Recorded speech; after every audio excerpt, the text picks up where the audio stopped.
everyone, Coach Nicole here. We are on our third and final part of our three-part series talking about joint health. We did a video about the hips, we did a video about the shoulders, and now we are on to the back.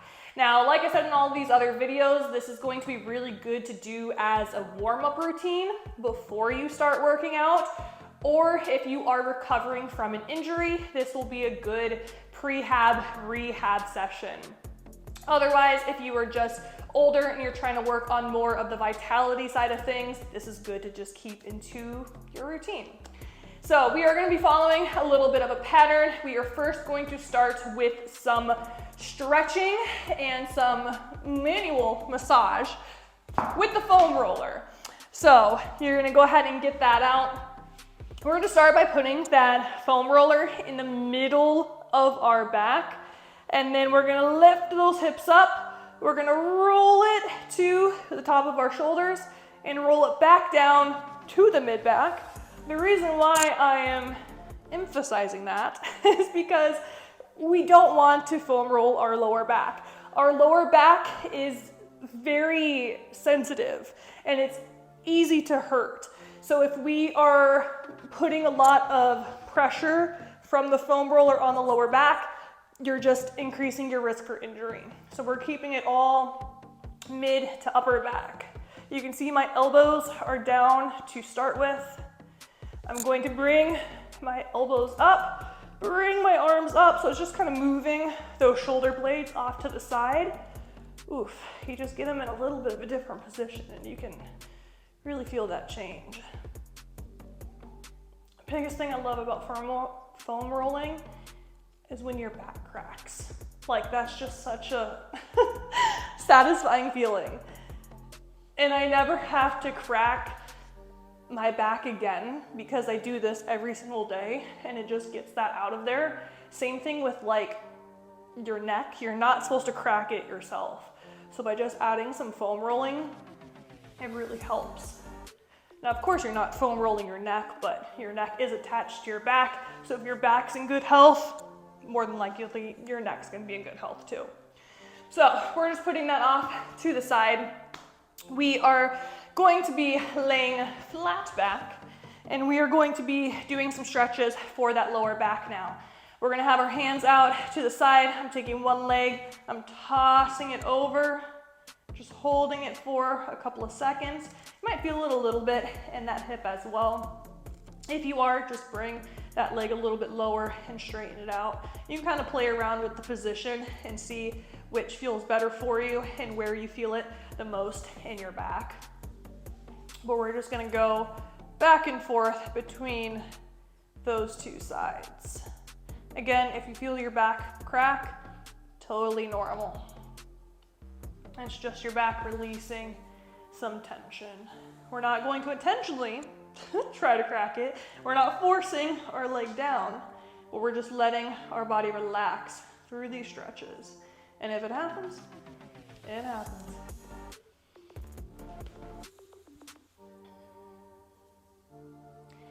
Now, when we're doing these beginning stretches, you can see that we're only holding it for a couple of seconds.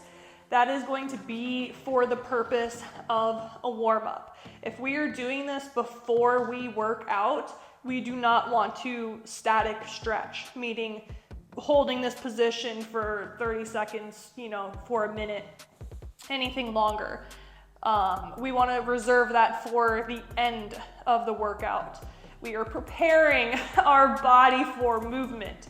So we want to make sure that we're keeping moving this whole time. One more on the other side. Awesome. Now we're going to flip over to our stomachs. And we're essentially going to do the same thing. So we're going to have our hands out to the side. Act like you're holding on to something on the ground. Try to keep those shoulders down. Take one leg, flip it over, hold it. Same thing on the other side. That side was a little difficult for me because I was hitting the wall.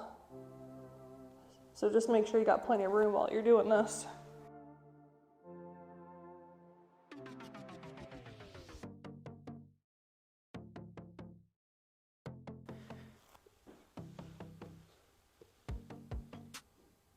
This is probably my top favorite stretch for my back. Anytime I start having back issues, I do this stretch and it just seems to loosen everything up.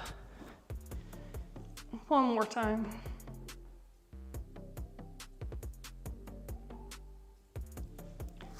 Perfect. Okay, moving on. We are going to be grabbing a resistance band. Now we just want something nice and light.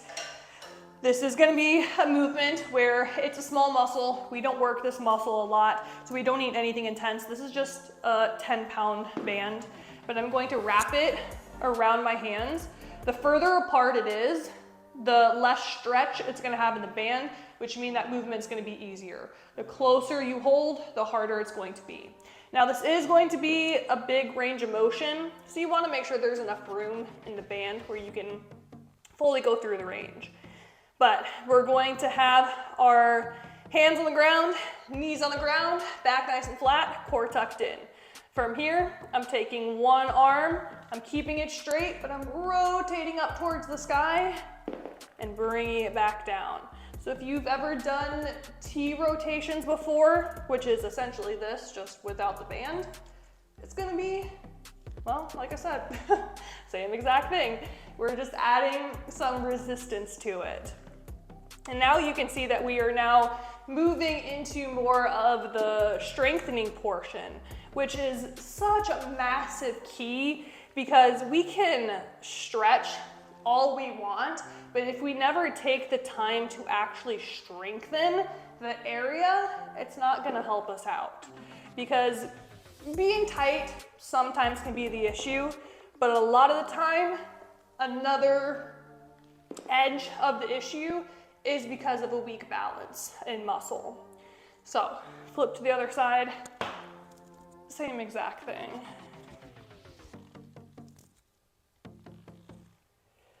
Whew, and this one really starts to burn.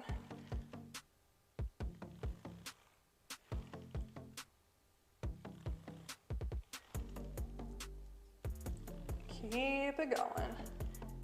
Just try to keep those arms as straight as possible. We don't want that elbow bending and straightening out because then that's gonna work the tricep.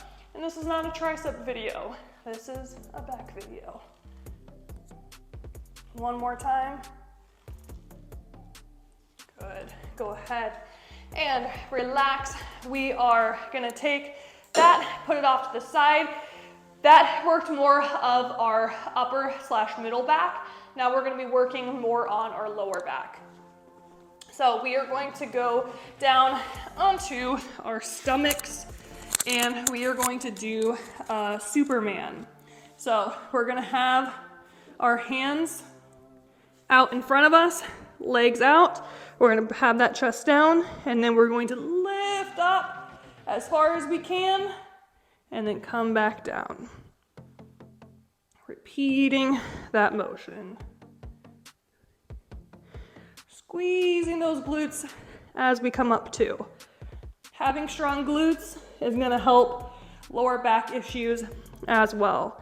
Because a lot of times if you have weak glutes, your lower back will take over in trying to help out.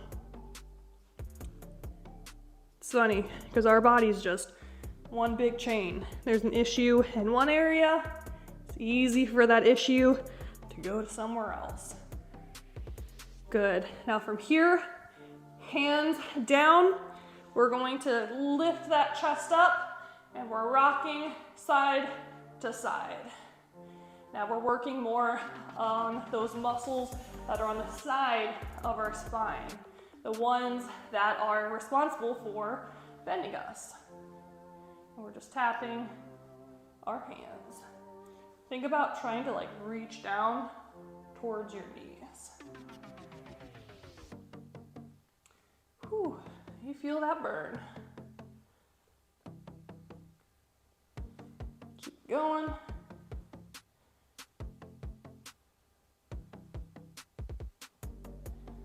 Perfect, okay. Pushing ourselves up The last one we are going to work our core. Our abs are tied into our back. It's all one solid area. So we want to make sure that we're strengthening this area as well.